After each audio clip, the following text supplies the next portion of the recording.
Welcome to the newish and slightly improved E-Town podcast, formerly known as the E-Cast. I am, of course, your host, Mayor Eric McIronfist. Along with me is my cohort in crime and vice mayor. I'm not the vice mayor. I'm just 8. Well, you're vice mayor of Hobo Town now. EightStarKaijin. EightStarKaijin. And today, oh wait, we have a third body here. Who the fuck are you? That's right, I am here as well. It is me, Kevin Perger of Defunctland fame. Wow. We got him. Wow. I knew we were planning on getting a big guest for our first new outing, but damn, we really swung for the fences, huh? That's right. And remember, I've never watched this. You're not in here with me, I'm in here with you, I think. Oh god, he's coming from inside the house. Now, but for real, who are you, fella? Hello, I am actually MercuryFalcon. The mask is I've removed the mask. Just a Go Ranger mask. And what do you do for a living? I was gonna say my real job, but in my spare time, I make anime videos. You can see my videos on Robotech, and look at the comments where people are threatening to kill me over mispronouncing things. Oh god, is it the Harmony Gold fans? No, it's weirdly enough, so when I first watched Macross, I watched it through the ADV dub, which is apparently very weird to some people because in that dub, they always pronounce the ship as the Macross. And so for years I said the Macross. When I watched Robotech, they called it Macross, and I figured, oh, of course Robotech said it wrong. But then I started making videos, and everyone comes at me like, you're saying it wrong, it's Macross. And I'm like, I don't know, the ADV dub says Macross, and I think they're more accurate. And then, like, I started getting people, like, breaking down the Japanese katakana, being like, clearly, this is why you're saying it wrong. And I'm like, all right, wow. Macross. I'll say it Macross. But, yeah, people have threatened to kill me and stuff over that. So, what was your most recent video that everyone can go check out? My most recent video was actually on the French gag dub of Hokuto no Ken, or Fist of the North Star. Ken la se vivant. Which was just... Ken! Yeah, which was just Ken! That's all I remember. That's a great theme song. But, yeah, it's just a shorter video I'm working on because with YouTube, you kind of have to try to be a little frequent. It's not like a big thing I've always wanted to talk about. It's just something I thought was interesting that my audience would like. While I'm spending a lot more time on this next video about Toei's Fushigi comedy series, which was a series of 14 different children's shows made by Shotaro Ishinomori and Toru Hirayama. So that's obviously taking a lot of time, and it's 14 shows. So I just needed something to fill the space while I have while I'm not uploading long videos. Yeah. Yes. Well, thanks for coming on to our podcast again. I should to pull down the curtain. We actually did try this last week at the time of this recording, which is June 6th, 2021. And we're doing it again because it was kind of a outlaw mud show. I also deleted my recording, not on purpose. Yeah. But I never exported it, and so like sometimes I'll leave my computer on for multiple days, and then I was like, man, my computer's been on too long. I need to give it a rest, and I turned it off, and then I turned it back on. I was like, holy shit, I didn't export. So, oh no. That after this, remember to save it as a project. I felt so bad, but like, just so you know, I've lost tons of progress on my own videos doing that same shit. I'm really bad at that. Well, let me tell you something. A few weeks ago, I had a hard drive crash, and it wiped out a good chunk of my own work. Oh my god! I just break down and cry when that happens. Well, thankfully, I did have a backup saved somewhere, so I wasn't set back too far. But yeah, remember, kids, always make sure to safely eject stuff before you unplug it. Mm-hmm. Yeah, all that good shit. Anyways, I think we should get to today's topic. Yes. Maybe. Who wants to know? Tonight, or today, whenever you're listening to this, we are talking about the 1969 nice Tatsunoko anime, Kurenai Sanshiro. Everyone, what is your relation to this series? Oh, I watched a video on the history of Tatsunoko that MercuryFalcon did, and I looked over at my friend Prince here, and I said, "Hey, want to watch this?" And I said, yeah, sure. And we did. And it was great. And it was one of the best things I'd ever seen in my fucking life. Mercury, how did you come across it? Well, I wanted to do a video talking about the history of Tatsunoko, and obviously I had to look into, I found like a timeline of all their shows, and that was how I found Kurenai Sanshiro. It was their 4th show they produced, and it was very much in the vein of Speed Racer. It was kind of like almost like a sibling series to it. Yes. Anyways, we should just get into it, yeah? Yeah. Yeah. All right. Let me try and get through the synopsis.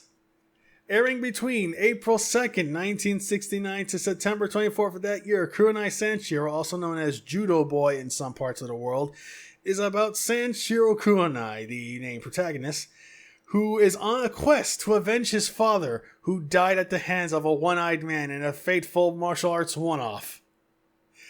In his globe-trotting journey, he'll go up against generals, damn it, I messed up. Murderers, cyborgs, maniacs, Literal gangs. Chuck Mangione. He literally goes to Nam in one episode. Yeah. a swordswoman. Phantoms. I was gonna say a team of guys based on the Phantom. Oh, that's what I meant by cyborgs. Basically, prototype Shocker. We'll get to that later, maybe. Yeah, probably. yeah. And also and also a very persistent fan. Yeah. And his dumb dog. And there's always a girl who looks vaguely the same in every town he goes to. You know what? Rewatching it, rewatching some episodes, I was shocked at how many different girls there were. Because like that one girl pops up a few times, but they actually had a couple other ones. Yeah.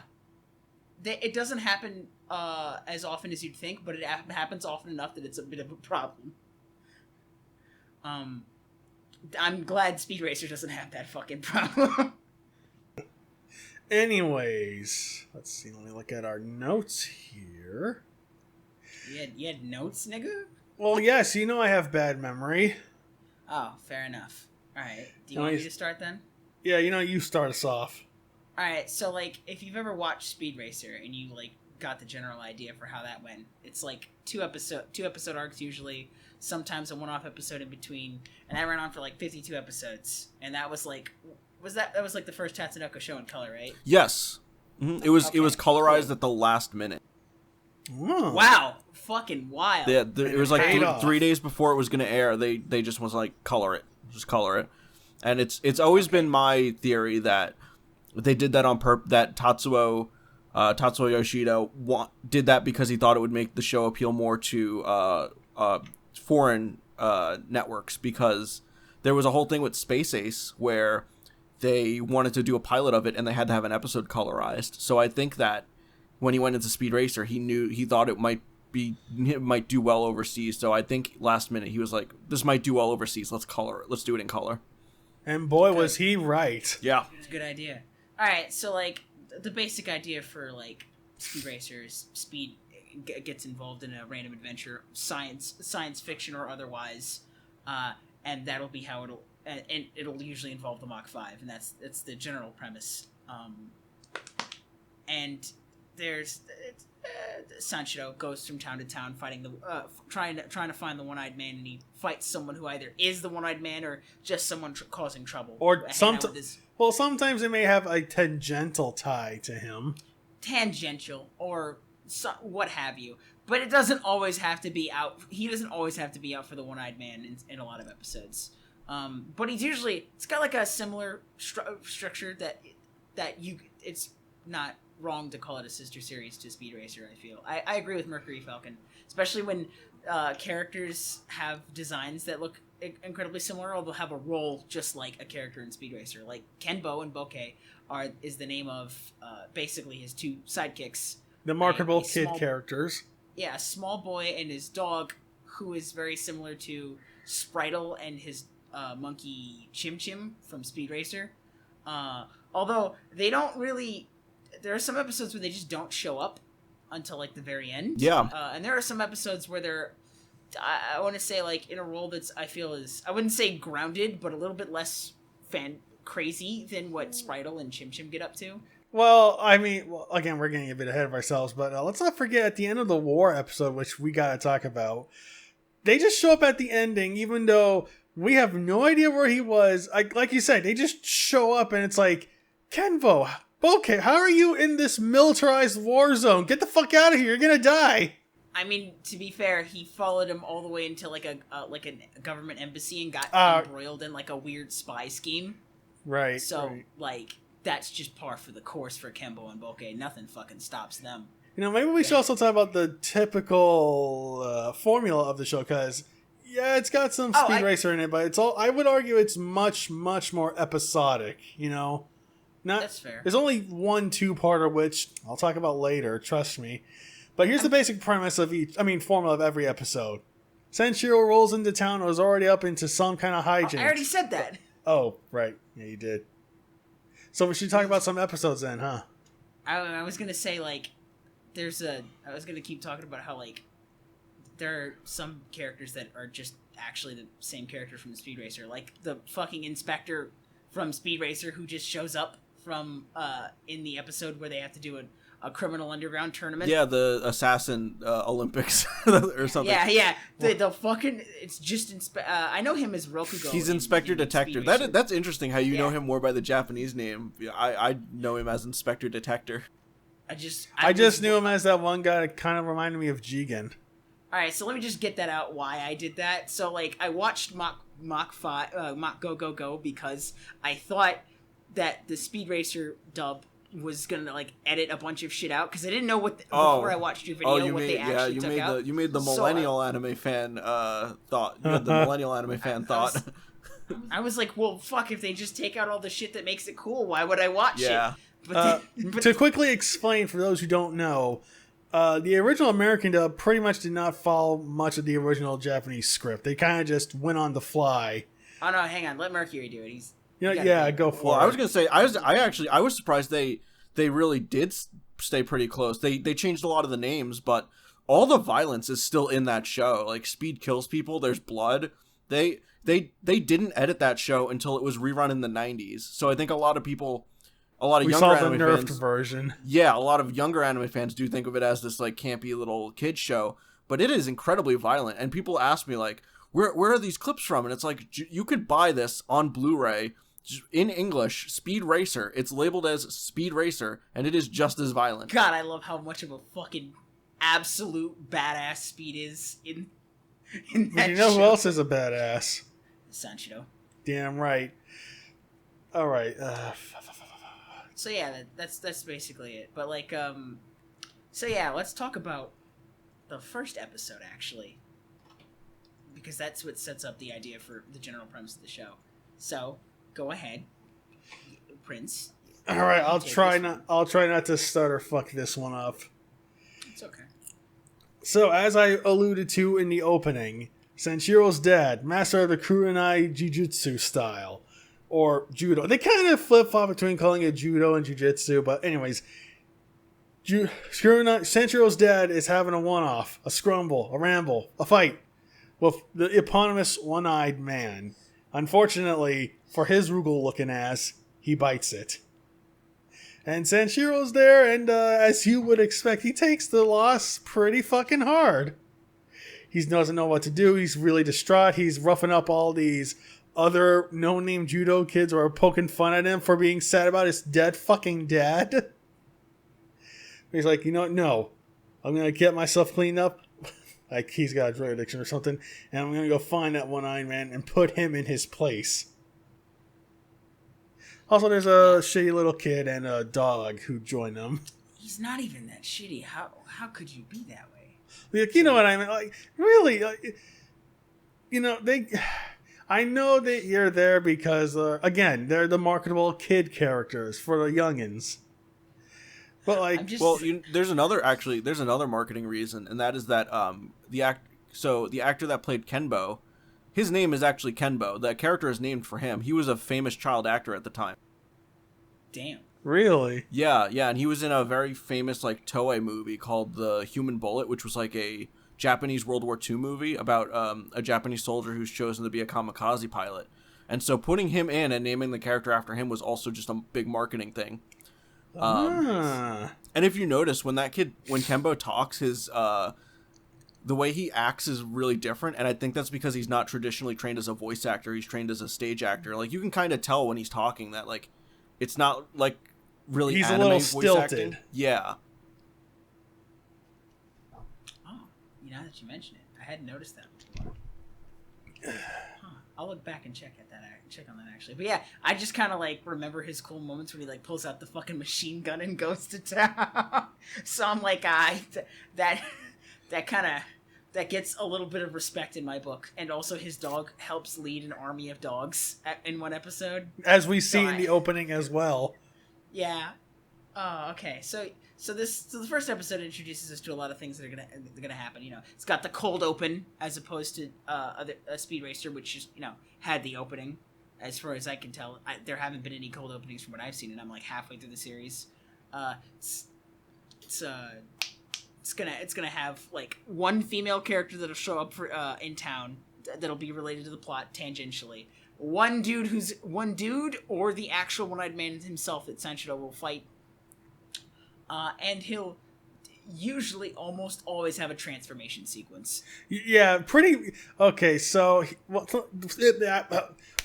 I'm starting to think that maybe podcasting was a good choice for me. Anyways, one of Senshiro's coolest traits is that he's always carrying around the judo uniform his folks made him.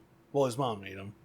And yeah, like 8 says, when it's time to really throw down, throws that thing in the air, does some fucking flippy shit, and it's pretty much a henshin sequence.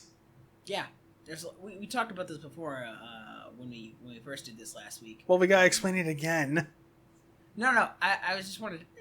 Don't interrupt me, nigga. Okay, when there are elements of it that kind of remind me a lot of Kamen Rider, especially when it comes to his motorcycle. Yes, whatever fucking model that is. I could not figure out what the hell it is. It looks like it's so weird because like the model looks I don't know motorcycles so well, but like it looks modern but also retro. I was gonna say it looks so modern. I was like, wow, this feels like an 80s style motorcycle. Yeah, it looks like one of those like pocket rockets. I kept expecting it to do like Mach 5 type shit, but it never did.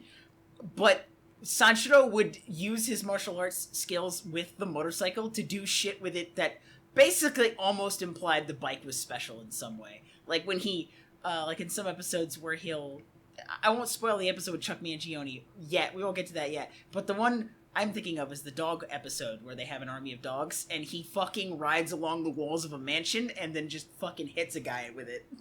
Yeah, doesn't he also like pretty much surf on top of the dogs with the bike? No, he does not. That would no, I don't think he doesn't do that. But he does jump over the fence with it. With the dogs. All 100 of them. So, by that impression, like, a Sanshiro episode could literally be about anything. Like, there's no, like, okay, what's the best way to put it? You know how, like, a general theme and, like, structure will follow a show? Like, you're not gonna expect a fucking ghost to just show up in a detective procedural, like a police procedural from this point in time, right? Yeah. Like, it's the 60s. It's not gonna happen. An episode of Sanshiro could literally be about anything, so long as it's related to him finding that fucking one-eyed man.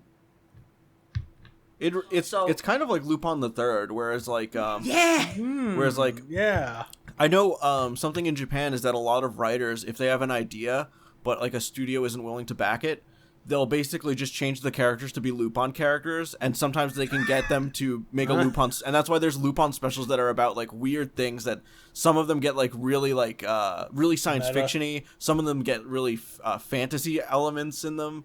And so, like, that's what Sanshiro kind of feels like. It feels like let's just write something, and then we'll just throw Sanshiro into it.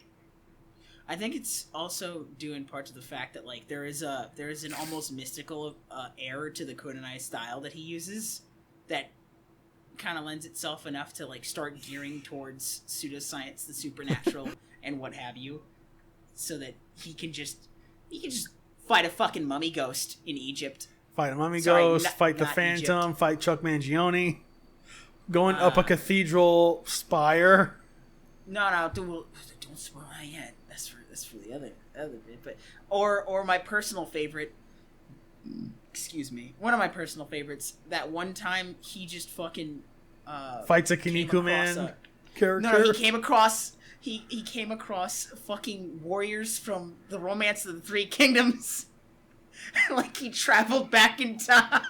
Oh no, you got your judo and I mixed up with my Sengokoshi. You got your Sengokoshi and my judo manga.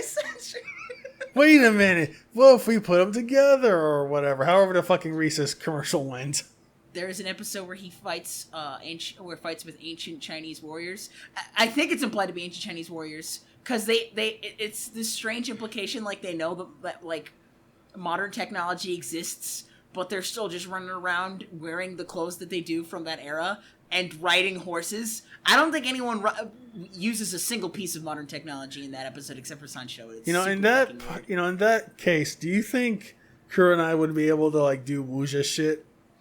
Yes, he does do wuxia shit. No, I mean like more specific, like the two pointed fingers and flying swords there's and an crap. episode. There is I think it's the episode with the Spanish ship where it has all the gold, and he like I think he punches the guy, and it's like it's just like one punch, but like it kind of implies that like it felt like a Fist of the North Star. I've hit your vital point kind of punch.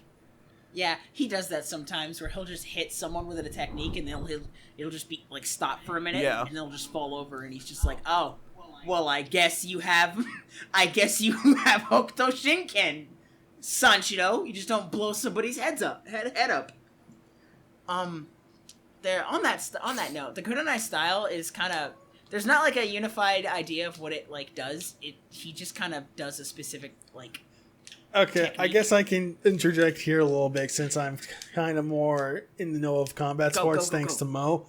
Okay, so looking at his gi with the padded look towards the bottom of the trim, that's typically seen in judo.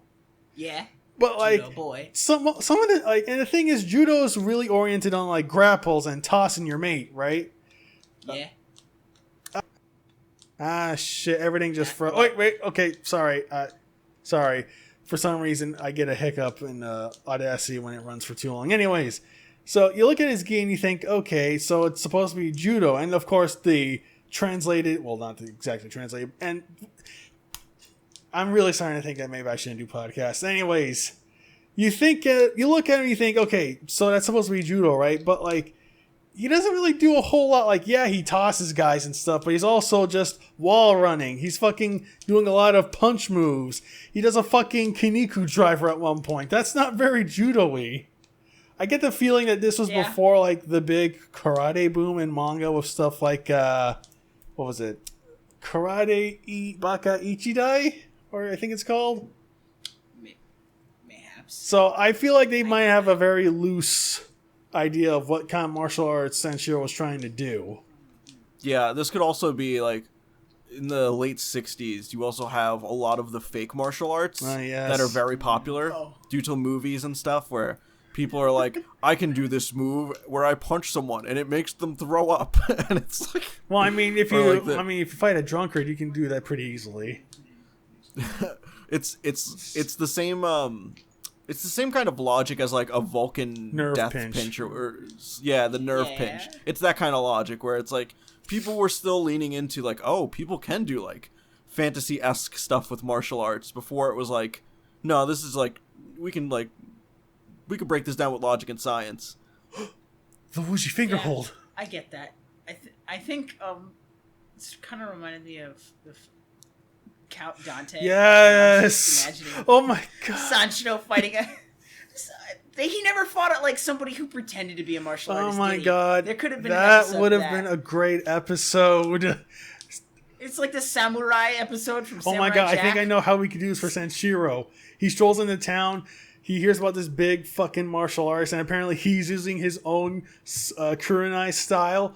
But the thing is, he's only been hearing about Sanshiro's exploits, and he's just been using that for his own personal gain. Like, yes, I am the real Sanshiro. Watch me fight these elephants in the public square tomorrow at noon.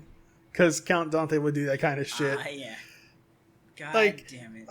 If only Count Dante's influential reach was that great. It would also probably be really bad for people who want to learn martial arts, too. Yeah, it would be. Holy shit. Okay, so on that note, everyone he fights is A like superhuman. a badass in some is a badass in some way, shape, or form. They or just a demon. In the case of the mummy, Yeah, you've got like, street thugs, you've got bike gangs, you've got Native African warriors, you've got, again, Romance of the Three Kingdoms. You got let's Planet start of low the level, Apes episode. right? Like Chuck Mangione. let's start low, and let's start no. Let's start in terms of like pure lack of skill. They're just like a thug, just a punk, right? So you've got those dudes that just make fun of him in the first episode. They don't fucking stand a chance. He just lays into them. No fucking chance. And then you get up higher to the Capcom beat 'em up goons, right? Like the first time he fights on the ship, and these fuckers from like The Punisher arcade. Final Fight Punisher arcade game just pop in, and he just starts knocking them down like whack-a-mole, left and right. And sometimes they hold a light with that is eerily similar, or is just actual natural light coming from like an actual. So does the hook-handed man land in this rung of character? No, he's higher. He's way higher because he can actually fight Sanshiro toe to toe and win. So the hook-handed man is up above, where he is someone that Sanshiro thinks that, or someone who thinks that Sanshiro murdered his family member, his brother, but it actually may have been murdered by the One-Eyed Man. We never know. It's never established if he was going to be a recurring character. It feels like it, but he never comes back. But he is someone that Sanshiro has to fight several times in in one early episode. But they team up together and they take on like a gang that's like messing with the town. He's got a hook hand and he has a cool leg. What's the leg do again? Is there like a knife in the leg? I forgot to. It's like he has a hook chain arm that works like a hook shot from Zelda, and he can just fuck up anyone he wants with it, except for Sanshiro, because he's the badass. He's like a cool rival to him. And we only see him for 2 episodes. He kind of reminds me of one episode. Right. Remember, he only shows up in one. He reminds me of Joe the Condor from Gatchaman, just because they're like dynamic. But Joe never almost kills Ken in an argument, right? Not that I know. They just kind of have a dick measuring contest. Is that true, Mercury? Yeah, absolutely. Because all I remember is, because again, I've only watched a little bit of Gatchaman, and then a little bit of the OVA from the 90s. And then, but that's what I didn't know how far that dynamic went aside from that. But that's what that reminded me of between him and Sanshiro. And then up above that, we get the one fucking guy. Yeah, he has no connection to the One-Eyed Man at all. He's just really fucking tough. Below that question, is this the Kenyan guy? No, sorry, the Kenyan guy also goes with the hook hand man. Darn. The Kenyan man, the man he meets in Kenya, who basically decides to abandon Western culture. Not him. I meant the fucking Kinnikuman Man character. Oh, you mean the guy from Mongolia? Yes. Okay, he goes up there. But the one from Kenya that I was talking about, what was his name again? Ramui. He fights with a spear. He's really fucking good with it too. Yeah, he's very fucking good with it. That boy was on some next level shit. A weapons fighter, does pretty good for himself. And also a swordswoman he fights in the last episode Sanshiro takes on. She's cool too. She's in that rung. And also the best girl of the entire fucking show. And then up above them is that fucking guy, which is sometimes in an episode, Sanshiro will just meet some random fucko all by himself, whose whole thing is that he's just super fucking tough. He's super cunt level. He is not the One-Eyed Man, but he's just a fucking asshole. In the Kenyan episode, he is just a man from Mongolia who shows up and starts killing people. Why? That's just what he decided to do when he woke up that day. And he just breaks people's backs. And fucking let's see. Who else Bane over there. Who else with that fucking guy fits in this category? Could we put the general in there, or does he go up above? I think he could go in there just a little bit. Maybe, but There's another one I'm thinking of. There's another one where he just meets some random fucking asshole who just starts fucking shit up. Are you thinking of like like there's the haunted house one where there's the guy and he doesn't even have one eye. No, they think he's a ghost with one eye, but then they find out he's not a ghost and he's just a regular guy, but they still have to fight him. Yeah. And then even if this isn't, I just want to bring this up, is that this man's fighting style is spinning around like a star. Yeah, he spins to win. He like does like he puts his arms out and he like spins around in the air like he's a frisbee or something. Yes, that's his whole deal. And then he turns into a cannonball. Yes, exactly. He is a nightmare. Let's see what else. And up above that fucking guy is also. Let's see. Here's where we start just getting into supernatural bullshit. Where we get the phantoms, not ghosts. Is that really supernatural? It's more scientific. Yeah, that's more. Yeah, that's more like. Sorry. Mutants. More sci-fi. Let's start putting them in mutants / sure. cyborgs. Okay, mutants. To also put a note, everyone in the Criminal Underground tournament arc, they all get put down under that fucking guy because that's just all of them. Sorry, and then in between them and the super mutants and cyborgs is just one fucking robot. He just fights a robot at one point.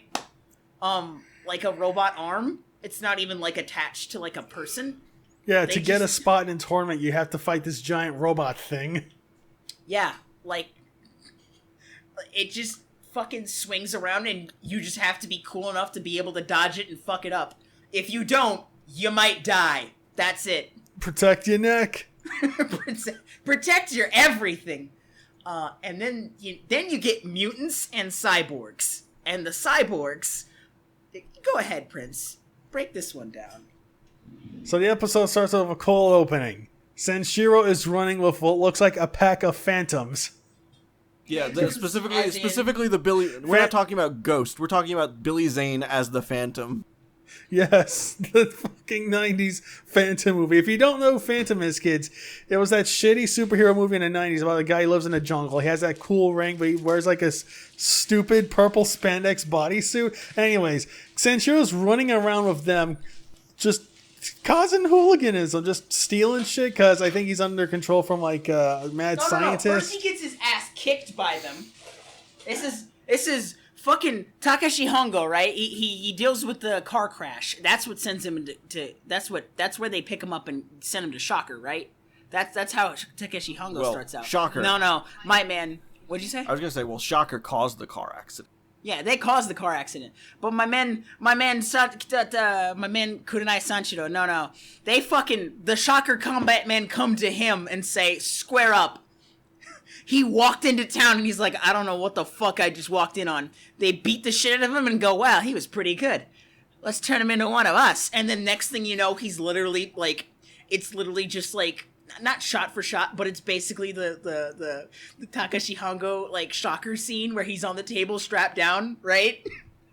Yeah, like that one piece of Street Fighter EX art.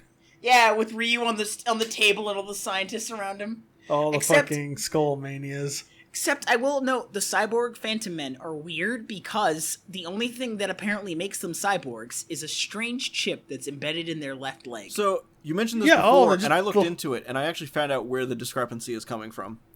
So, the word they actually use in Japanese isn't Cybogu, which is what they use in Cyborg 009. It's actually Kaizo Ningen, right. which literally translates to modified human, but sometimes is translated as cyborg. Like in Kamen Rider, for example, Kamen Rider is a Kaizo Ningen, but they just translate it as cyborg because that fits him.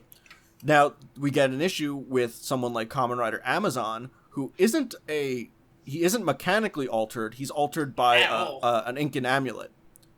Yeah. So cyborg Kamen Rider Amazon has that issue too, where they still translate it as cyborg, but it's technically modified human. Yeah. Huh. Okay. That checks out because, if you're used to the idea of a cyborg as being someone who's like more than just like a little bit of composed of cybernetic material, then this is fucking weird, because the scientist in the episode that gives Sanshiro his abilities literally just puts a device in his leg, and that's it. That's all and then it just takes. like, now, with electricity, I will control you. Yeah. Which involves a brutal scene where, well, you don't see it, but you get the implication, where Sanshiro has to dig it out with I thought that was really cool, where he burns the knife to sanitize it and sterilize it. He's like, like when military guys gotta pluck out a fucking bullet from their arm. He's like, well, it's a really nice scene, actually. It's with the burning knife. He's like, all right. Yeah, he has like the red hot knife when that was a meme. He's like, all right, let's do it. And then he just just pulls it out, and he's like, ooh, man, that was rough. Yeah. And then above the mutant men, are absolute freaks. Is this where we can talk about them now? Yes! That's where we put Chuck Mangione. Fuck Chuck Mangione. Wears a stupid hat, does too much pasta, and eats too much cocaine. I got the quote wrong. Crap. Fuck him. But yeah, like, he's like this psychopath running with this wild pack of bikers. Like, one of them has this really creepy smile, and they're just... Okay, we should just talk about the ending fight, because really, it is just Chuck Mangione. Everyone else is just fodder. Yeah, everyone else is just fodder. We're only here for Chuck Mangione. Feels so good. He only pulls out a knife. So him and Sanshiro do this cool thing where they drive out to this fucking abandoned cathedral in the middle of nowhere after Sanshiro wards them off from like destroying this town of like elderly people and people who just can't fight back anymore. And you know, the only one who could fight back, the girl for that episode, just dies. And Sanshiro is pretty much been able to take out every single one except for Chuck Mangione, and Chuck Mangione's like, "Aight, nigga, we gonna do this." And they fucking rev their bikes and ride in a spiral around on the inside of the cathedral all the way to the top.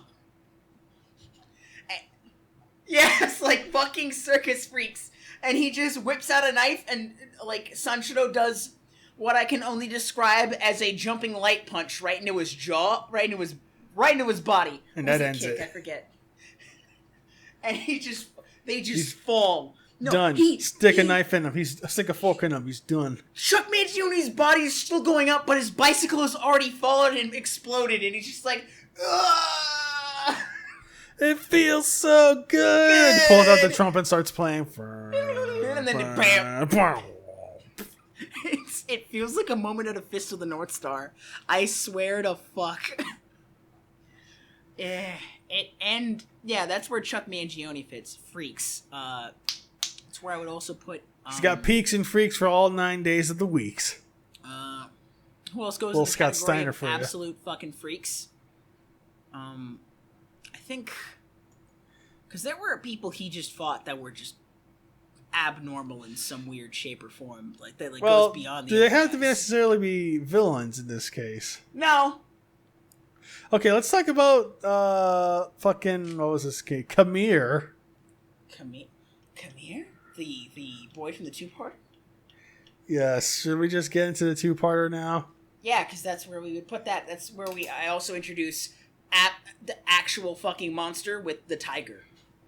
Okay, so as we said at the top, Kurenai Sanshiro was 26 episodes, very episodic, and while there is a very thin connecting plot going on throughout the whole damn thing, we only get one pair of episodes that are two-parters. Or a two-parter, I should say. Episode 20 and 21. So we should have also mentioned that in the intro, we see multiple scenes that actually do pop up in the show. Like, again, the dog scene. And, as we eventually found out, Senshiro's fight with the one-eyed man himself. In fact, that's how episode 20 starts off. We finally get it. All this build-up, all this suspense. And he gets his ass beaten to the ground. After that, he fucking mopes off to what we can only describe as an Indian, a village somewhere in India, somewhere about there, right? Yeah. where the town's big deal this time is a giant fucking one-eyed, because of course it have to be one-eyed tiger. And the one little boy, Kamir, who wants to kick its ass because it killed his daddy. I like the implication that the tiger was possibly who killed Sanshiro's father. well, you never know. The one-eyed man's a shapeshifter. Maybe he's a furry.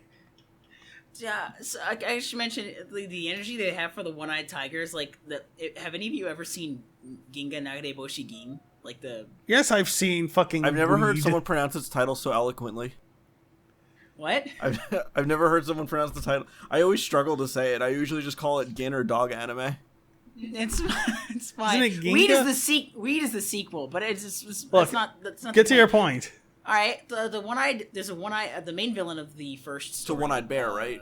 Is named Akakabuto, and it's a giant one-eyed bear who travels all across Japan apparently just to fuck with these dogs. It stays in one place. It stands on a mountain. The dogs. Yeah, he's in a mountain fortress that he made of stone with several other bears. And the dogs travel around Japan to gain more allies to be able to just jump them and beat his shit in. No, Akakabuto's energy is very similar to the one-eyed tiger, where he's just a very intelligent animal that's managed very intelligent, to survive. Legitimately fearsome. Like, they really knew how to play up how evil and just dangerous this fucking thing was. So they both come into that area have that energy of being a incredibly intelligent and incredibly physically capable, like, monster of nature.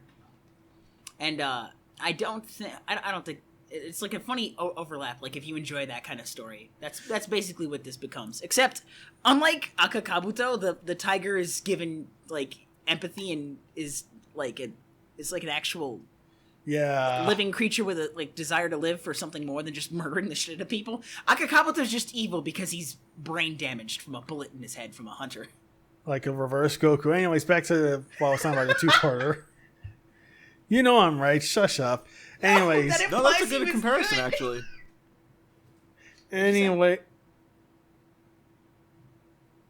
We'll go on, Prince.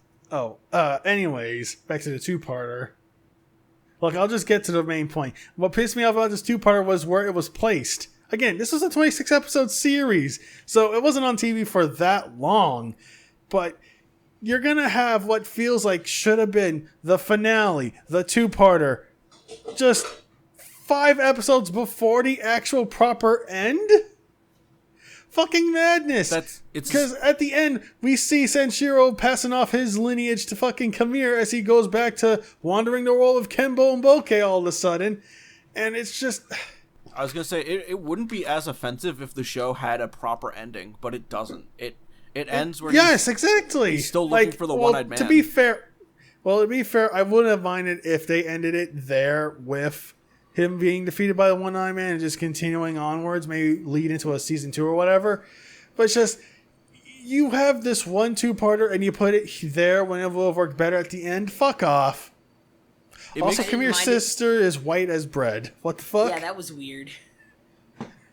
Like, again, this is clearly like an Indonesian village. 10 people are everywhere, and you got this white bread lady just in the middle of it. White girl, yeah. Oh yeah, she was another speed racer, wasn't she? What was she again? She was Jenny Trotter, I believe. I believe she's the car hater's daughter. Yeah. The car hater who blew up cars with fucking dynamite. Hell yeah. What was his daughter was killed by a car? No, injured? No, I think it was his son was killed by a car, so his daughter isn't allowed to be around cars. They're only allowed to use horses. But then she befriends Speed and Trixie, so he starts whipping her in public. What? And he's like, I'm not gonna let my daughter hang around with no grease monkey. Do you know how dangerous these are? And then he starts whipping her. Dude, fucking villains in Speed Racer run the gambit of either being absolutely insane or genuinely fucking cool, or both. Let me ask you this quick question real quick. Do you think he would have tried to fight John Travolta, Grease? The car hater. 100%. Oh, yeah. Oh. Like, your car can fly? Oh, no, buddy. I'm going to put a stop to that ASAP. He'd have a bazooka. He'd shoot them out of the sky. Dude, as soon as he goes... as soon as he even starts singing the song, the car just blows up. No, Not even a You're question. the only one that I want, John. Okay, so there's that. Alright, so let's...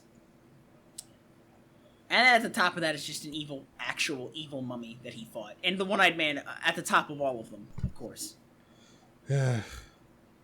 The one-eye... Okay, so let's talk about, like, the structure they'll have for, like... No, actually, no. So, there's always a point in the story where, like, they don't try to do a thing where, like, Sanshiro's just running after a one-eyed man. He's just, like, you know, running... We made this joke a while back, but, like, he doesn't just go after some random fucker with one eye that he happens to see on the street. It's usually... His criteria usually is a little bit more, like, developed than that. Thank fuck. I don't know. It would have been funny if he saw someone with one eye, he's like... just rips off his shirt, puts on a judo gi, is like, okay, it's go time. He just does the throw and yeets them into the river.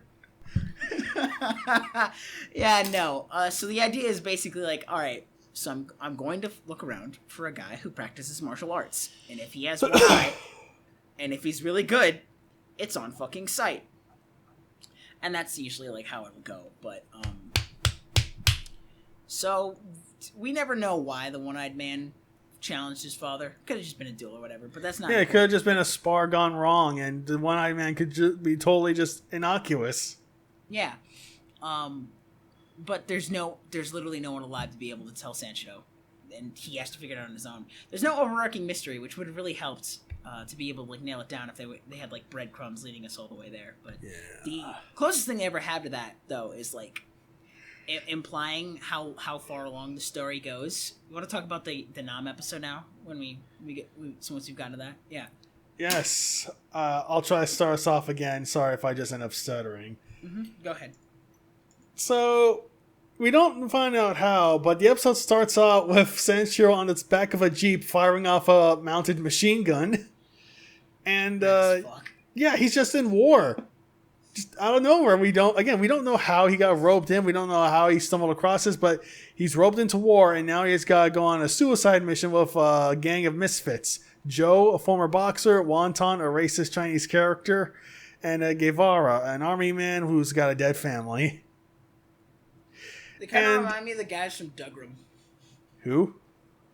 Oh, it's a Ryosuke Takahashi mech show they made after Gundam. It's pronounced Dagram, by the way.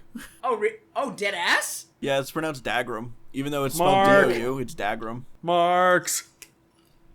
Nice. Anyway, go on. Yeah, they pretty much go to war. And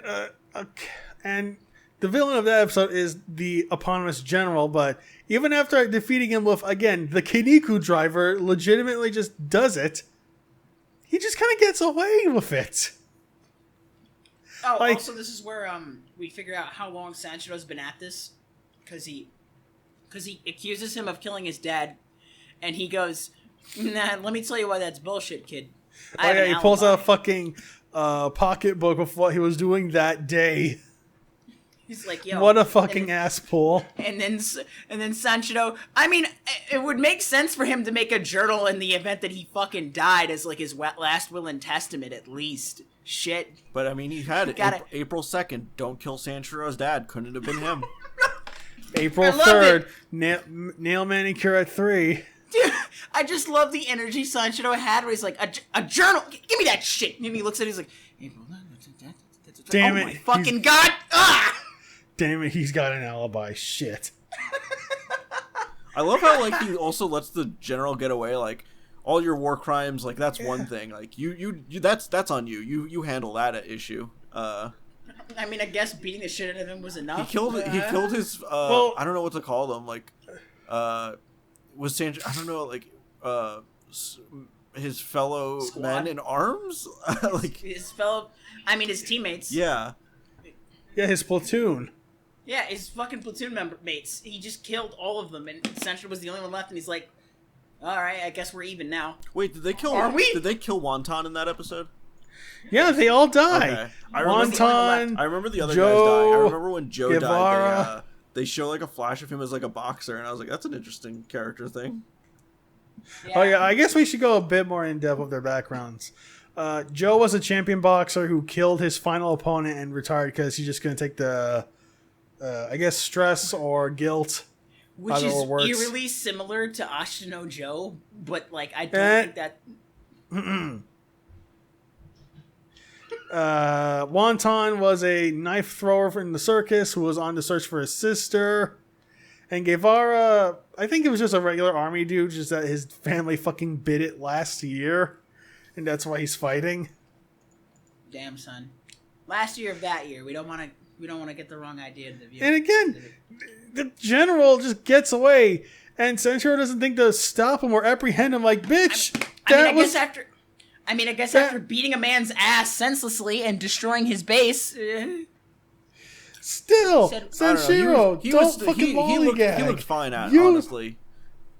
You had it right there. You just had to fucking bring him back to the general. Your general. You would have been fine, you friggin' cunt. Maybe. Oh, I guess now that we've talked about that, I wanted to bring up. Let's actually start talking about how like the show looks in anime. It looks great. We should actually mention. We watched this show initially on High Dive, which is a very niche anime streaming service. It's kind of like the Tubi of anime, where there's a lot of crap, but if you dig deep enough, you can find the good stuff, like Sanshiro, of course. Mm-hmm. But it's not on there anymore. They took it off. So now when I had to go back and rewatch this, I had to go sail the high seas. It's a pirate. I had to go. I tried to sing the One Piece theme song. Honestly, fuck, you know I what? forgot it. I'm gonna check right now and see if it's up there, because I feel like it was. Yes, please check that.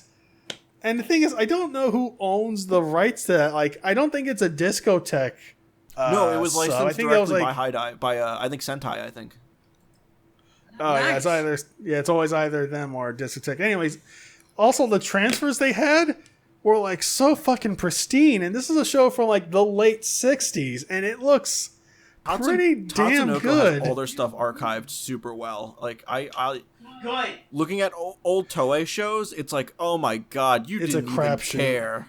And then it's like, it is I've heard horror stories about how some Dragon Ball episodes just cannot look good anymore.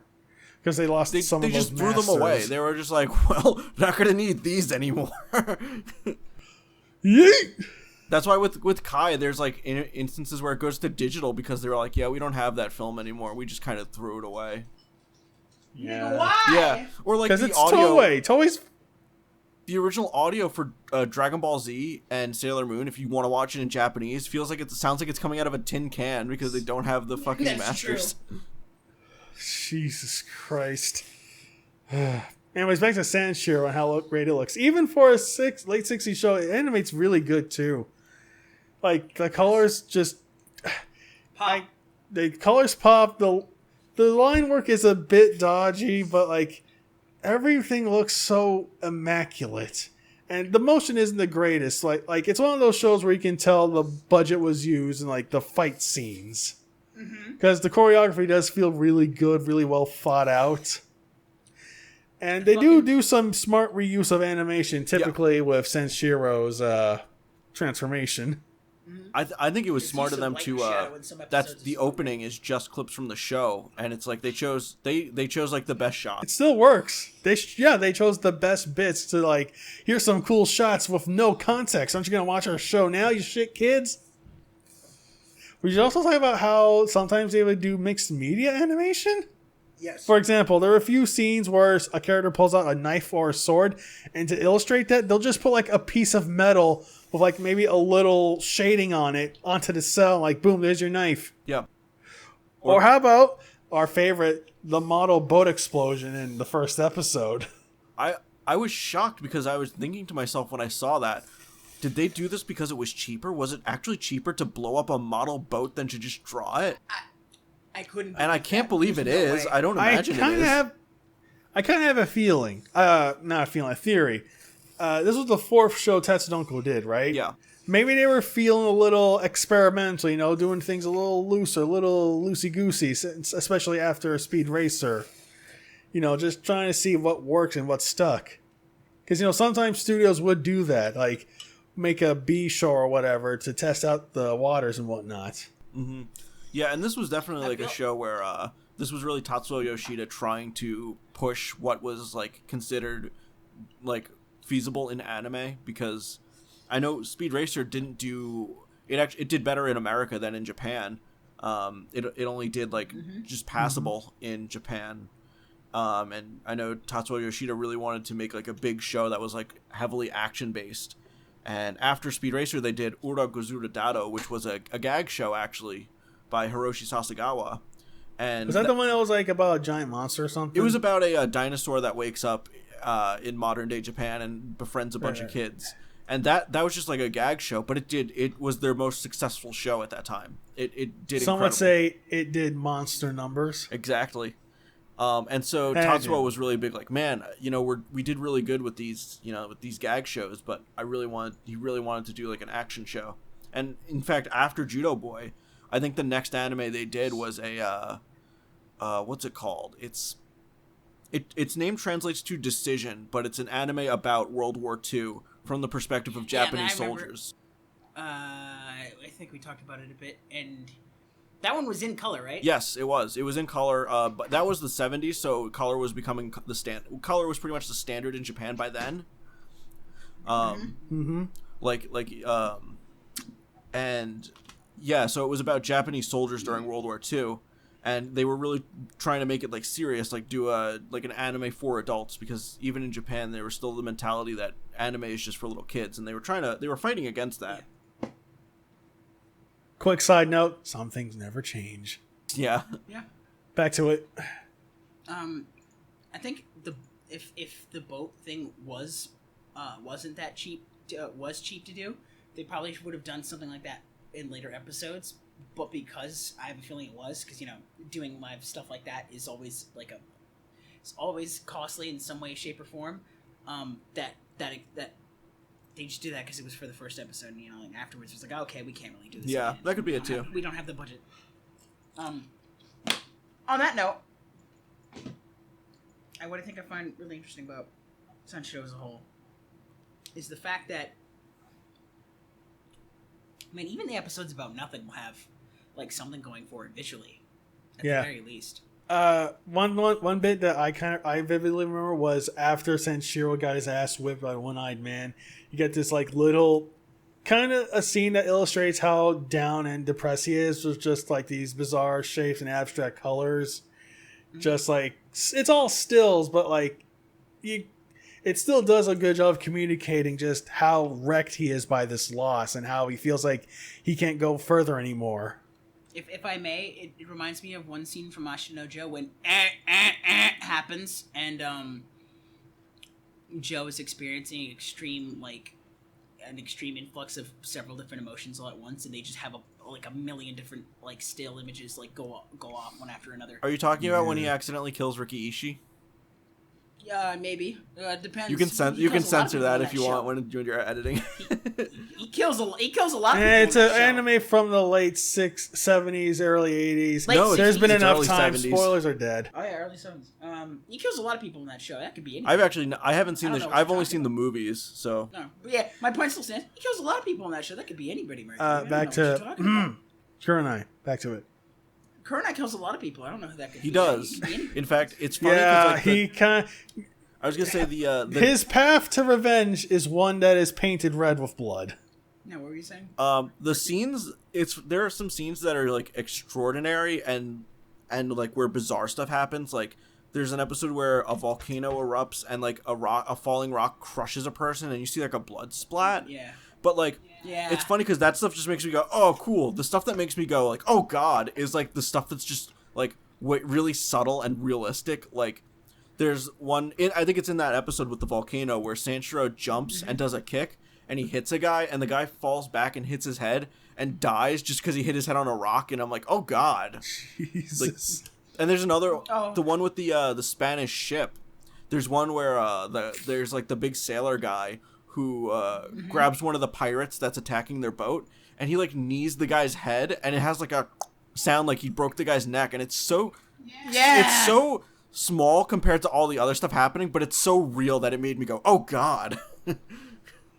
I do distinctly remember that one time No, when his dad dies in the first episode alone, and his dad just fucking hits the ground, and you're just like, oh, wow, you got it bad. His dad fucking just ate shit, man. All of his, I think he remember when he just goes over to his body, he's like, Jesus, all of his bones are broken. You're just gone.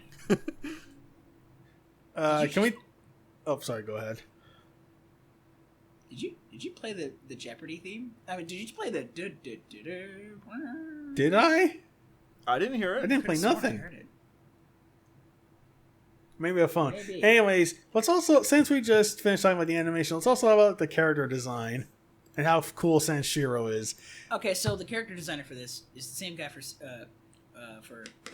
Speed Racer, Ippei Kuri, otherwise known as Toyohiro Yoshida. He's Tatsuo Yoshida's brother. Yeah. How would you describe his style? It looks exactly like Tatsuo Yoshida. No, I kind of have a term for this that I kind of coined for one of my character shits. I call it stylish realism, where everyone is dressed relatively, something you could actually see being worn every day. But there's just an element about it that looks really nice and stylish. For example, Senshiro's outfit isn't that much. Like, nice white pants, cool sweater with the red and white stripes like his uniform. And, of course, he's got the gi top, and it just works. It looks really nice. It looks really cool. Like, it's strong. And sometimes simple is better. Right, it's like Speed You Racer. don't need something big where and flashy. Speed Racer is kind of just wearing regular clothes, but it's very striking. Like the yes, white with the blue, and then his red socks. It just like sticks Good out. Good color theory. I'm reminded of that one girl from the last episode who was dressed pretty stylishly. Because she has a cape. Yeah. Yeah, and a cool looking sword. But then there's also the episode where he becomes a cyborg. A modified human, sorry. To be more specific. He's a phantom. Let's just call him Phantoms. And when he comes Phantom Sanshiro. The professor's daughter has like this cool hoodie. Yeah. And like pants. That's just like, oh yeah, shit, a hoodie. You don't see that in 60s. I was shocked because I was like, oh wow, that looks really modern. You called me out. You fucking gave me shit for that, Prince. Yeah, I guess, I kind of did. Ippei Kuri must have been ahead of the curb. He knew what Instagram fashion was going to be. That's what I said. I was like, hey, dude, she's wearing a fucking hoodie with those pants. Look at that. This shit looks modern as fuck. And you're like, I can't see it. Okay, you proved your point, Dingle. I'll whip your balls out. Anyway. So, like, there are some faces, obviously, that are also from Speed Racer, that besides the ones we mentioned, Inspector Detector, fucking Janine Trotter. Speed just looks like fucking Sanshiro and Speed. Sanshiro looks like Speed, who also looks like Casshern, who also looks like someone else, probably. Casshern looks a little different. I would say Casshern looks more like what's his name from Tekkaman? Oh, Joji Minami. Joji Minami. Yeah. Who was like he was supposed to have that name, right? Yeah, he was. But since Gatchaman was still on TV, Fuji TV was like, nah, change his name. We don't want him to have the same name as another character we have. So they changed it to Tetsuya, which makes sense, because Tetsu means iron in Japanese, but Tetsuya is also a name, so it makes sense. But there's in the second episode, he meets someone that looks like that. You remember that one little shit from Speed Racer who fucks with has a remote control car that he uses to kill people? I vaguely remember. Describe it to me more. What he looked like? Wait, say that again? Describe it to me more. Okay, so he's wearing he's got like a hat, and he has a crutch, and he walks around every now and again, and he like forces his sister to drive around in the car. Oh yeah, Flash Marker Jr. Okay. That's his name in the dub. Nice. Oh yeah, no. I was like that sounds familiar, but like no, Flash Marker Jr. And that's one of my favorite episodes because that's an episode where the anime is more violent than the manga. Yeah.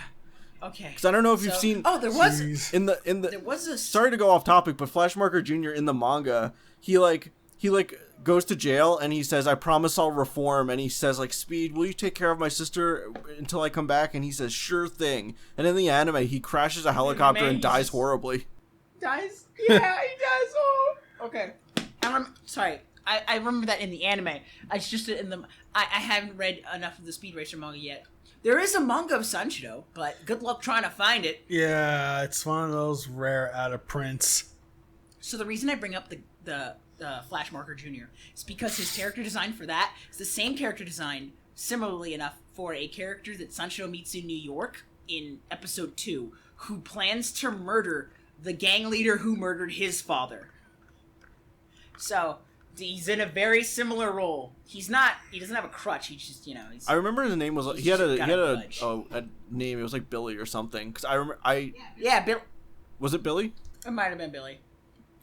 Let's go with Billy for now. Yeah. Hi, Billy Mays here with the something or other. Hi, Billy Mays here with a grudge on my shoulder. I'm here to avenge my dad. Sanshiro has the same issue that Sean has, where it's like he's traveling, but you have no idea where on a map he is, because like he keeps running into countries that aren't near each other.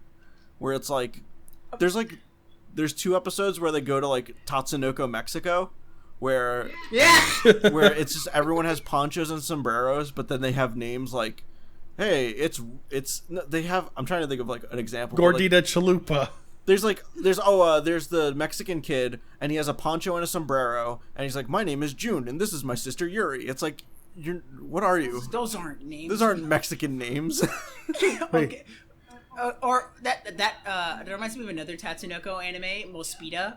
Mospita, where like their plan is to get to Canada, because that's where Reflex Point is, the place where like the Invid are the main villains.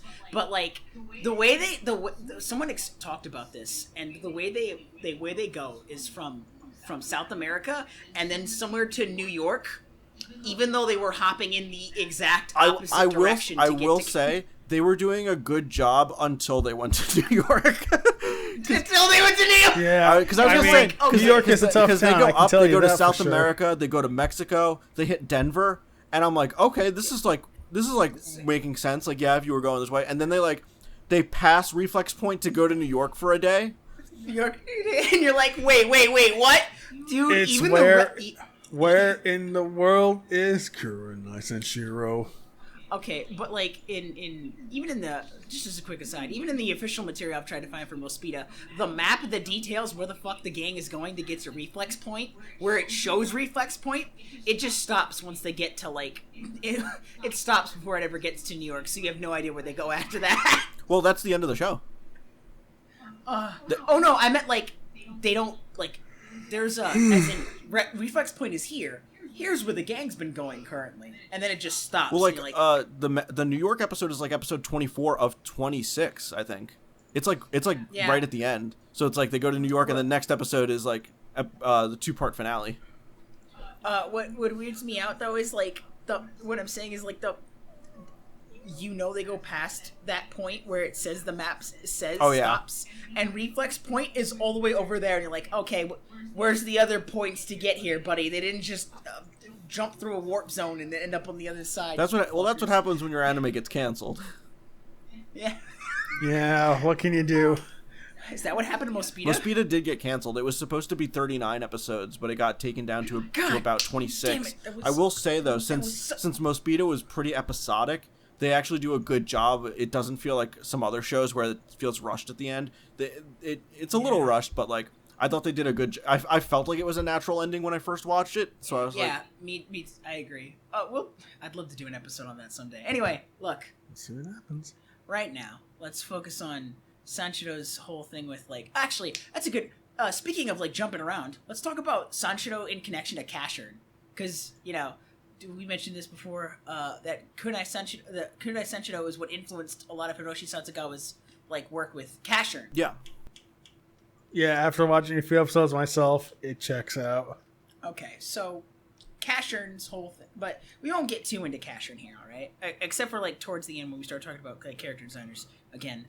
But the whole thing with Cashern is that after he becomes a cyborg, he becomes a robot. He becomes a Shinzo Ninja. Friender. Yep. Yeah, the Bionic Man. I fucking hate that line. Okay, so after he becomes the $1 million man. Yeah, he's supposed to like take down Breaking Boss and be able to like free humanity. Yeah. From the clutches of the Andro army, but like, unlike Sanshiro, where like the one-eyed man could be fucking literally anywhere, could be anybody. Breaking Boss is just there. Breaking Boss is just there, as MercuryFalcon has said in his Cashin video. He's just in his house. Yeah.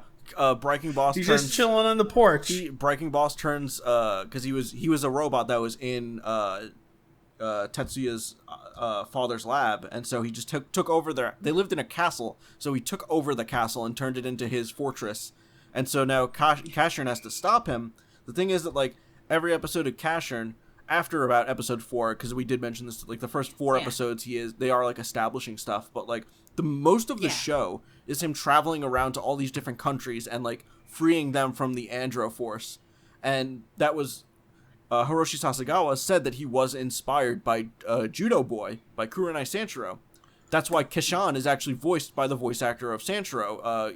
In fact, Akira Kamiya, who voices Kenshiro in Fist of the North Star, originally auditioned. He originally auditioned for the role, and they passed him up so that they can get Sanshiro's voice back. He does show up in the Android 5 episode. Yes, he does play a character that is supposed to be like a mirror kind of Kashan. So they got him, and they're like, "Hey, you're not going to be the main guy anymore, but we have this character that's supposed to be like kind of like him seeing another version of himself, and you could voice that one." Yeah, which is a really neat idea. Yeah. The weird problem though is like Cashin, you can just run there and just fucking fist fight him. There's no reason for Cashin to be going from country to country freeing people from the Andro Force when his goal is to kill Breaking Boss, which will stop the Andro Force. And Breaking Boss is just at his house, and he's just like, "Well, I gotta travel around and free all these people." The weird thing too is that like, because he keeps pussyfooting around and not fighting Breaking Boss, he keeps getting stronger and stronger, and his forces spread out further and further, so that even if Cashin does take him down, I forget how, I haven't seen the end of the series. It's like a weird problem where it's like, dude, there's so much out there now that the Breaking Boss has in terms of allotted forces that killing him is now going to be way more of a hassle. And Cashin's like, "I got this, don't worry." This is weird energy where it's I got this, bruh. Breaking Boss has like a weird what's the word? He has like a weird overestimation and underestimation of his ability of his durability. So sometimes he'll just like be sitting out on the porch with Swanee just petting it, and some guys will just get out a bazooka and go like, "All right, he's there, fucking take the shot," and that. And it's strongly implied that would do the job. Don't forget, you said this many times myself, but doesn't he keep forgetting that Cashin's not human anymore? No, he doesn't know. He doesn't know that Cashin's not human. Despite the fact that he should clearly remember who Tetsuya is, he has whenever he sees Cashin, he's like, "Man, that's a pretty strong guy. What the fuck?" I keep imagining a fucking Perry the Platypus bit with him and Cashin. It fits. He'll like strap Cashin to like a giant device. It'll explode because of Cashin's durability and overload. And fucking Breaking Boss will sit there and go, "What? How did you survive that?" Puts on the helmet. Cashin! You're a really tough human, man. Damn. Cashin in the early episodes starts, if you can remember Mercury, he actually fucks with him with that, where Cashin will just be in a room with poison gas, and he'll go like, "Oh no, I can't breathe," and then he falls over, and I'm Breaking dead. Boss will be like, "I'm dead. I'm totally dead, you guys." And then Breaking Boss will go, "Ha, we got him," and then Cashin will just go, "You fucking dumbass," and then runs off. Cashin also has what I like to call bad guy powers, where like his punches just smash through robots it feels like something a bad guy would do. Mazinger has this too, where it's like, this feels like a bad guy. It's so powerful. It's this weird energy where like whenever he like just rips into something, you're like, God damn, that's terrifying, brother. My personal favorite one was whenever he remember that one time he disguised himself as a drone robot, and he just hands Breaking Boss drinks, but when he goes to reach it, he just fucking splashes it all over him. He's like, how could you do that to me? And he's like, then he takes it off and he goes, ha! You dumb motherfucker! And he's like, but Casher, how did you survive? He's like, oh gee, I wonder how I survived. Oh, fun fact. Do you know who voices Breaking Boss? I don't know, but I'm gonna assume he was in Kinnikuman. He wasn't. At least I don't think so. Yeah, Kenji Utsutsumi. It is? Did I get it right? I was guessing. What did you say, Kenji Utsumi? I said Kenji Utsumi because, just from remembering what it sounded like. Yeah, no, it's Kenji Utsumi. Okay, yeah. So I was like, for some reason, I hear Rao when I think of his voice. Oh, really? Oh my god, Rao. I never realized he was the voice of Rao. That's so good! Oh my god. Oh, but also, he's a fucking Chad like Rao sometimes, but he feels like a fucking wuss like Yuta sometimes. Breaking Boss also does the voice for the fucking coach in Hajime no Ippo, so that fucking kills me too. Especially when he starts fist fighting Cashern, and he's just like. Speaking of giant cats, much like the giant cat episode, two-parter in Cashern, there is a Breaking Boss gets a giant cat called Wallgarter after a certain episode. After a certain number of episodes, it becomes a recurring character that they just rip off for Mega Man X later on with the character Velgarter. I mean, Casshern really is the main inspiration for Mega Man, wasn't it? Yeah, that checks out. Yeah, his fucking Friender is just the Rush Jet. And also, there's a dog in Mega Man 2 just called Friender, with the same design. But more specifically, Bright King's pet. Wasn't that one of the Mega Man X characters or something? I told you, it's the dog Velgarter. And Arkborn, Sagre, and what's the fucking other one's name? I mentioned this before. I can never remember those generals' names. It's like Akubone or whatever. Yeah, I wish I could remember their fucking name. I wish they were more memorable, if I could be more honest. Too. I wish they were more memorable. Arkborn, Sagre, and I'm just gonna call him Bill. Are all the inspirations for the Mega Man hunters in Mega Man X2. They got a similar thing going on. And Sigma, of course, is just Breaking Boss, wholesale. Especially when you if you ever watch Casher Sins. The reason I bring up the cat is because that it has the same energy as the cat from Sanshiro, but it has no humanization whatsoever. It's just evil. But what's funny is that Breaking Boss gets it. I feel are the episodes out of order for Cashern, by the way? If you decide to watch them, normally, through what have you, a service or something? MercuryFalcon? Not that I know of. Did you catch any inconsistencies or something? There's a weird inconsistency, I feel. No, sorry, not a weird inconsistency, but there's a weird thing that'll sometimes happen where, shit just happens off screen, the narrator will say it, and it's not like a previously on, it'll just be oh yeah, hey, this happened, just be cool with that, and you're okay. Like what? For,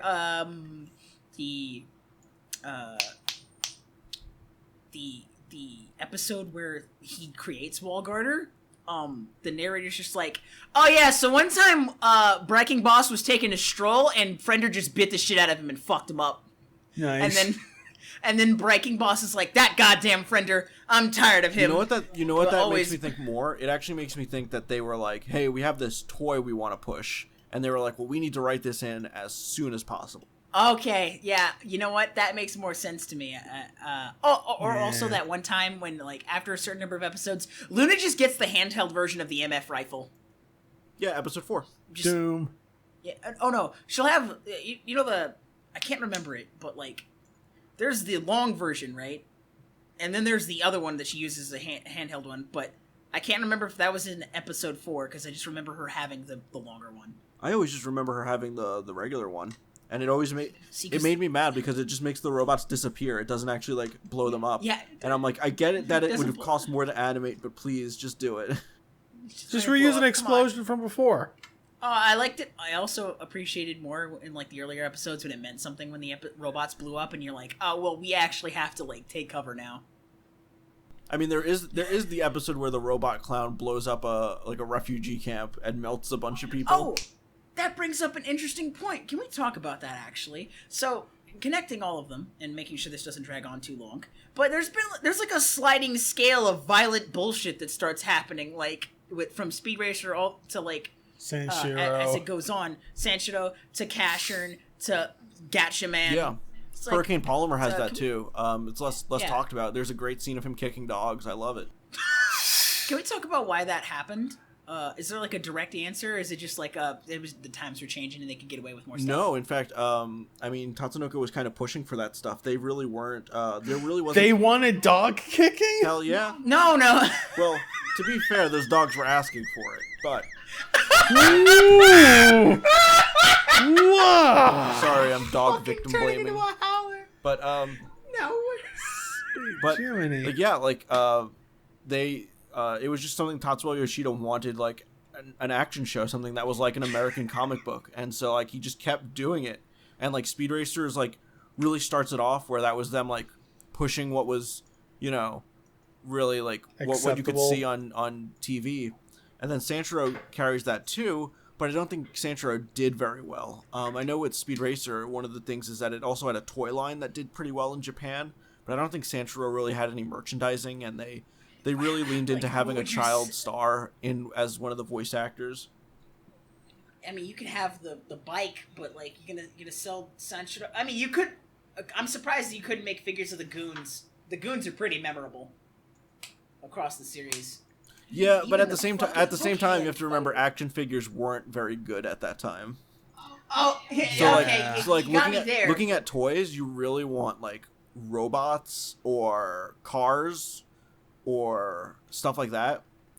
A lot of like I know Kashan, their main sponsor was a group that did like picture books for kids. And they actually because they went out of business while the show was airing, and that hurt the budget a lot.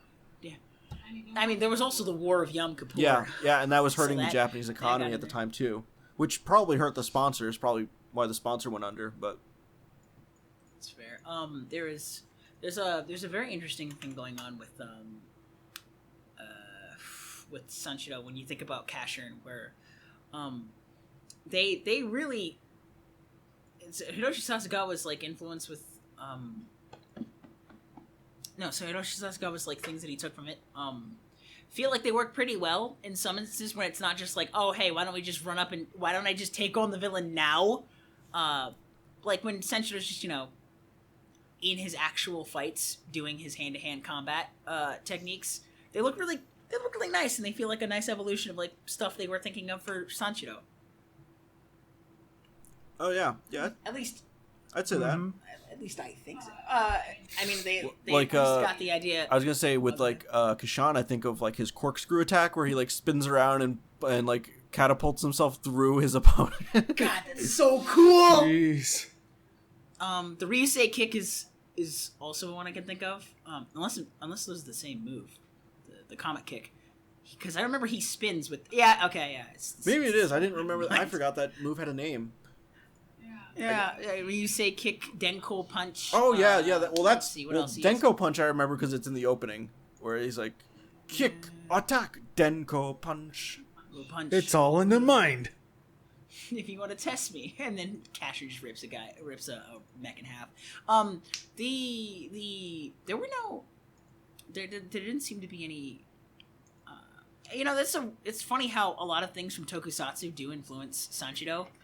Do influence Cashern that you could argue feel like they're in Sanshiro too, despite it probably not being there. You know what I mean?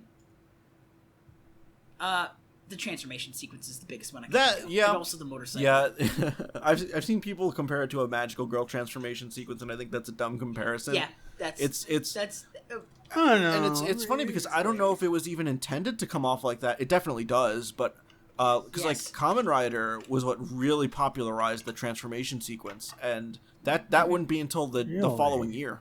Yeah, which is crazy that it has so much that feels like, especially with the Phantom episode. Like, when you were watching it, did you think, this kind of reminds me of Kamen Rider a little bit? It does, I yeah, mean, especially where he's you on the put it in motorcycle. my mind.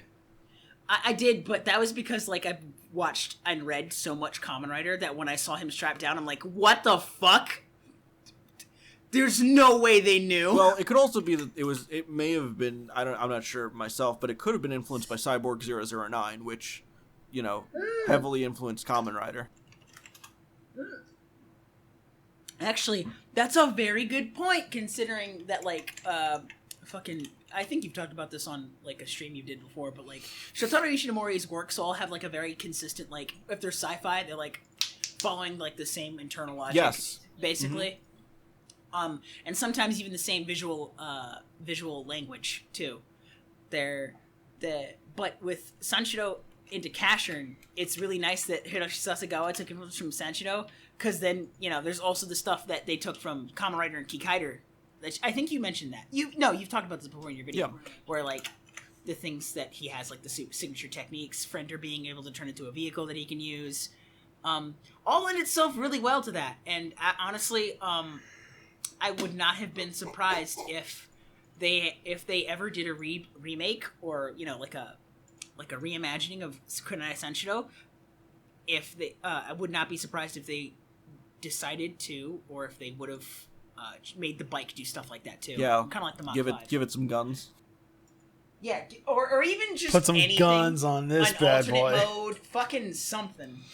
And while that might have taken away from the like kung fu focused aesthetic that the martial arts focused aesthetic that Sanshiro has, he just becomes a cyborg at one point. So like I don't even see what the problem would have been. On that note, do you is there a particular design that stands out in your mind? Not even just like a character, like set character, but like aside from Sanshiro, where you're like, hey, that was a pretty cool character design. I like it. From Sanshiro. I was gonna point out the guy that looks like the V for Vendetta face. There's Chuck Mangione. There's another one actually. Okay. I had to look it up, but his name is Eagle, and he's from episode 6, and he's a member of the Black Satans, and his face is literally just the V for Vendetta face. But post it in. Can you post it right here? Yeah, if you let me pull it up. I'm trying to think of who else caught my eye. The general caught my eye. Oh yeah, he has a really. He's cool like design. a proto M Bison. Or Hyder. It's funny because that war is Vietnam, but then he looks like a Nazi. Well, actually, we should clarify. We say Vietnam because of the time this came out in. Again, late 60s, early 70s. And, like, it's not the war itself is obviously not a Vietnam XP. Like, as far as we know, they're just busting, like, an illegal arms dealing thingy. It's like a fictional war that is inspired by the aesthetics of Vietnam. Yes. I can hear Fortunate Son playing on the radio and Joe getting tired of hearing it for the 50 millionth time. One of my favorite things about that episode actually is that, it reminds me of Casshern a lot, is they start in the jungle, and as they move further and further into his base, things start becoming more industrial. Yeah. Until you get to his base, and then everything's just fields. Yeah, it's just all a bunch of metal construction, and what are those things called? Tanks. Nothing but just metal tanks. Tanks, and oilers, fucking resupplies. Yeah, that's it, and that's where the fight ends, and everything just feels cold and like dark. And you're like, oh wow, that was a really nice transition. I really liked how they did that, especially when Sanshiro's just all alone and it's just him and the general. I love little stuff like that. But it reminds me of how Casshern as a whole has the themes of industrialization affecting like nature, which. That wasn't really something on their mind with like Sanshiro, I'm sure at that time. But it's neat that But you never know. But it's neat that you can think about that with Sanshiro and Casshern. Also, they feel in sync. They feel in sync. Oh, that guy! Holy shit! Yeah, his face reminded me of like the V for Vendetta face, except like instead of that blonde, does look like Guy if his hair was Fawkes. black, he would just be V for Vendetta guy. Yeah. A little bit of Hydern with the eye patch. Yeah, they're always one-eyed, aren't they? Hey, you guys remember the fucking when he goes to the underground and he fights the dude with the magma style? I forgot what the magma style was. Fuck. It was just some random bullshit, but I lost my shit when he said, I practice the magma style. And I'm like, oh shit, what's it gonna be? And then he just gets his ass kicked. How are you gonna call your style magma style and then just job out immediately? It's like the opposite of when you hear Magma Razor in Ultra 7 and you're like, oh shit! And it's actually fucking rad.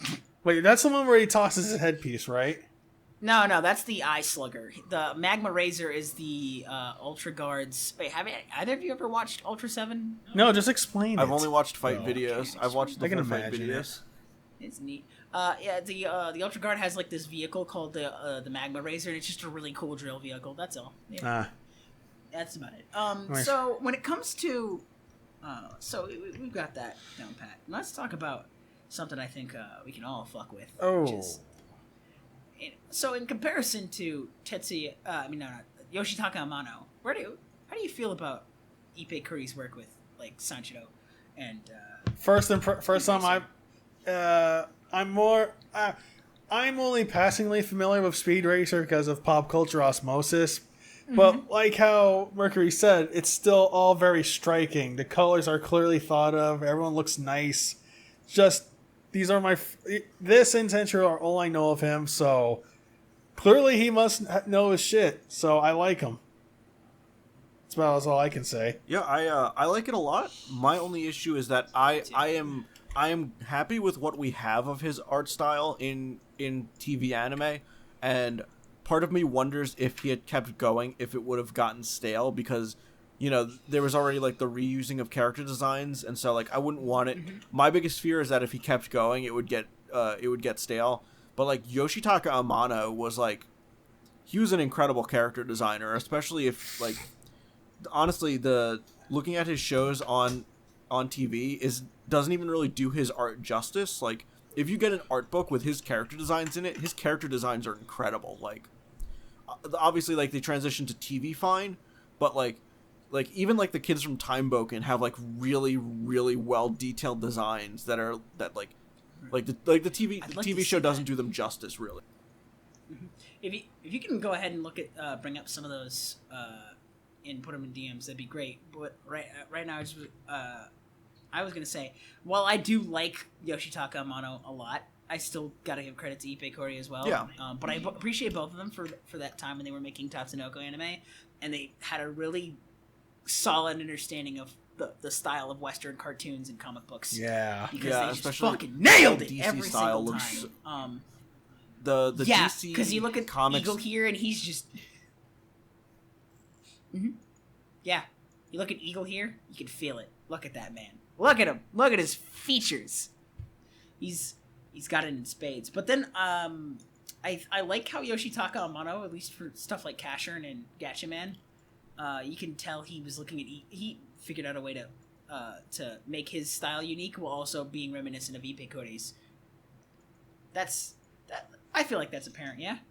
Yeah, and it's interesting seeing how his style evolved, because it became like it's crazy seeing it go from like the Tatsuo Yoshida style to becoming especially not even putting aside his work on Vampire Hunter D, just in general when he would make like novel covers for stuff like Teito Monogatari. Well, okay, also written by the guy who made Vampire Hunter D. I was gonna say that's by the same author, yeah.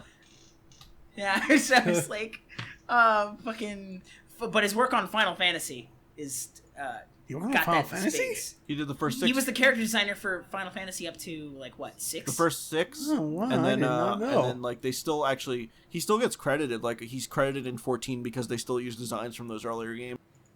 Haha, getting those royalty checks. Yep. The weird thing about Yoshitaka Amano is that people complain about his Final Fantasy designs, like about like the belts and the way he does stuff. No, They're really that's cool. Fuck Hironobu. off. That's the other guy. That's the Final Fantasy 7 guy. No, sorry, not I know who you're talking about, Tetsuya Nomura. Yeah, but Tetsuya Nomura.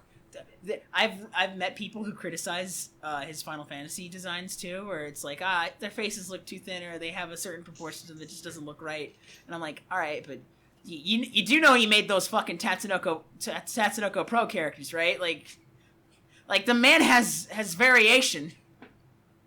He didn't just do that. He didn't just walk up. He didn't just. Final Fantasy didn't just happen, and he didn't just like materialize out of thin air making that shit. He's got years of work doing other shit. Yeah. But in that regard, maybe I'm just coming at it from a different angle. But like when I went past his work for Final Fantasy and saw what he did before that and even after, I'm like, yeah, no, he's pretty solid. Yeah, I like him, especially his work on Angel's Egg. Oh shit, that was him too. Fuck. Yeah, it was. I think he directed that, didn't he? I actually haven't watched it. I've watched some of it. It's a very slow and it's really one of those animes you just look at. You just take so everything is so ornate and just also meticulous. It's also only like 4 lines of dialogue, so you have to look at it. But also his what else has he worked? The Vampire in a D movies. I know he worked on those. Obviously he had to, because what were they gonna do? Like not consult him? What else has he worked on animation wise that was like distinctly different from like his work with Tatsunoko, if I can remember? You mentioned earlier that and what? Oh, were you gonna say something? Mercury? I think I just heard something in the background. Then my bad. You mentioned earlier that the cat when we did this last time that the Casherin OVA got. What was his name? Some Yasumi Umetsu? Yeah. They got him because his style was very similar to Yoshitaka Amano's. While I can't see that, I can see that all the way. I can kind of see where they were coming from, even though I myself kind of don't feel very strongly about those OVAs, including the Gatchaman one. I fuck with his style for Megazone 2-3. His early stuff, Yasumi Umetsu's early stuff is good, and then he went to Garbo Town. Like, are you saying because of the hentai? No, no. See, it's not even that he did hentai. It's that the hentai doesn't look good. Like, no, that's my problem. The hentai doesn't look good, and also kind of rubs me the wrong way. Like, because his early stuff, he did those Zeta openings that look great. And then he did Megazone 2-3, even though I prefer the more cartoonier style of the first one that looks like Macross. Same. Like, even though I prefer that style, I don't think the style for the second one's bad. I don't think it's bad. It's great. You get used to it, though. I wish he made them look closer to their... I wish he gave them the same, features. Yes. Not in the same way, but... Yes, so they're it's like you can see... Like, oh yeah, this is this character, and so, like they don't. And this is instead of like now Yui has like short brown hair and she's drawn more realistically. It's like very confusing. The only one who looks the same is Eve, and it's just like, oh, what? Why? God damn it, we paid Haruhiko Mikimoto for this design, and we're gonna use it. Oh no, let's not isekai this bitch. No, don't worry. It's nothing that bad. Though I should say. Looking at the time, and I think maybe we should start wrapping up soon, huh? Okay, so unlike Sanshiro, unlike the other Tatsunoko production stuff I can think of, Sanshiro is one of the only ones that didn't really get like a remake or an OVA, what have you. If I remember correctly, Mercury said they only ever got as far as Italy. It may have come out in other regions, but I know it did well in Italy. But it doesn't get but I mean like. Yeah, it doesn't have a cultural relevancy like Speed Racer does. Yeah. No, I meant like it doesn't have a Casherin Sins. Yeah, like as like a reboot. Hunter, yeah, I know what he's talking about. It was like Tekkaman Blade. There's no Kurenai Sanshiro Blade or Speed Racer Next. Speed Racer X actually.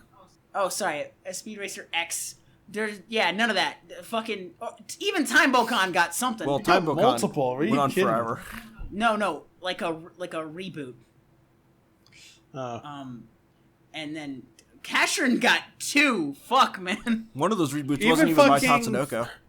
Didn't Hurricane Palomar even get something? Yeah, it got an OVA. Hurricane Palomar Holy Blood. Akiyuki Shimbo worked on it. The dude who would go on to like make Studio Shaft for like Madoka and what else? Soul Taker. Yeah. What else? I mean, you know what would have been great for Sanshiro and just publicity-wise thing? If he was in Tatsunoko versus Capcom. Yeah, we mentioned that. That would have been fucking great. We have to. He'd have been Dude, it sucks that they couldn't put Speed Racer in Tatsunoko versus Capcom. Well, the Speed Race thing is a whole nother story for another time. He'd just murder everyone. But yeah, that would have been really nice if it got something to that effect. But I mean, fuck it, they're still doing stuff with Tatsunoko. I'd really like them. Still with us, I like that they have their own, because now they have the Infinity Force, which is the Tatsunoko Avengers, and it's like I really wish they did something meaningful with that, because I feel like they are just not taking advantage of that at all. Same. I would love Sanshiro to come back in some way, shape, or form. It's worth rewatching. It's worth watching in general. Yeah, it still holds up if you just like want a easy little action romp.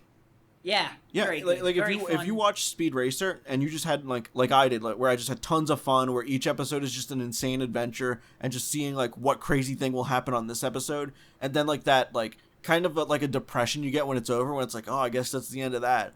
Kurenai Sanshiro is like the spiritual successor, where it's like, wait, here's one more, and it's just like one more show of those like similar adventures.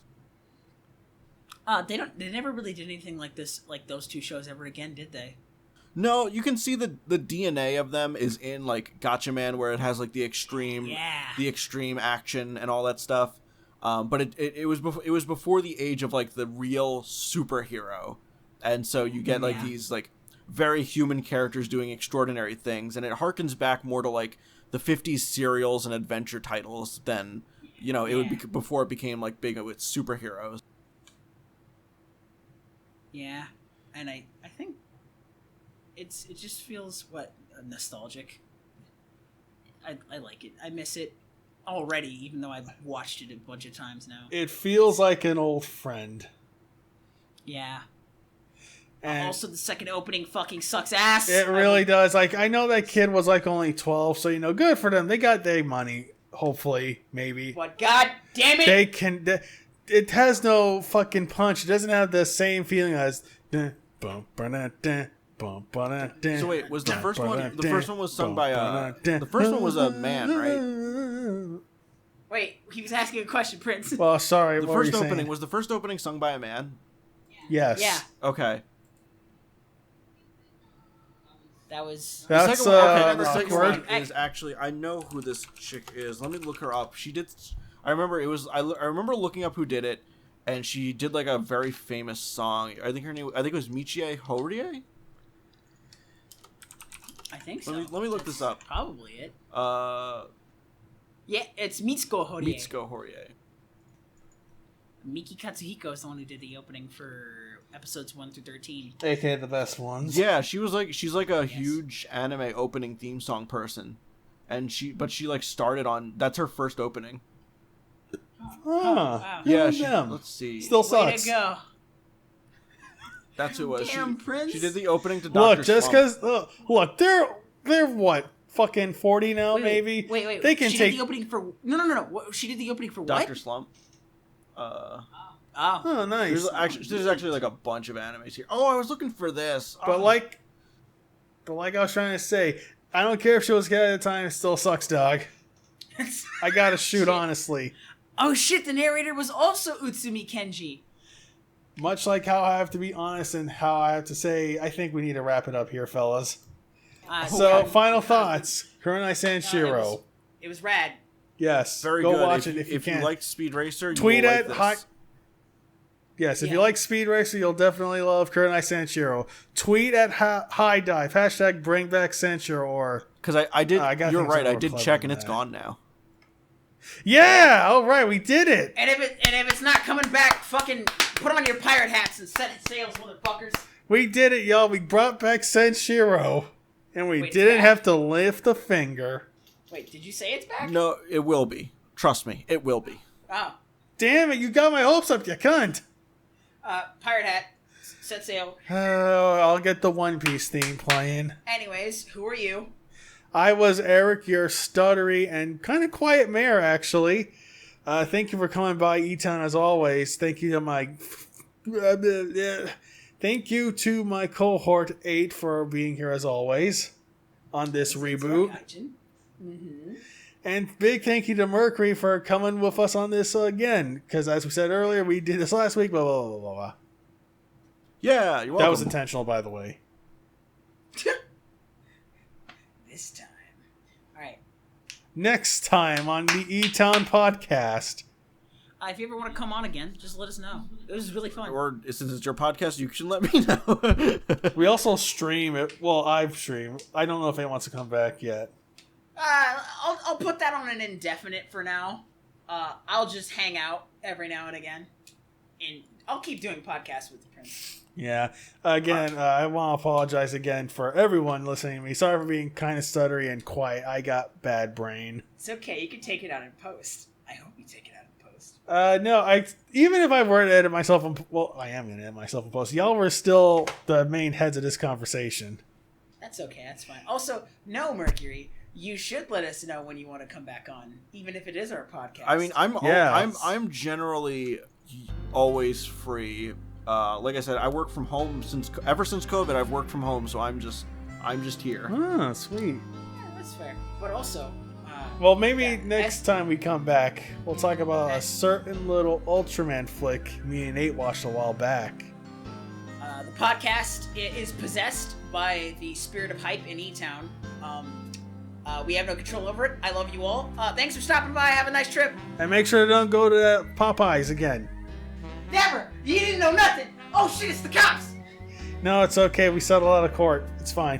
Fuck you. Fuck you. But we are banned from the KFC.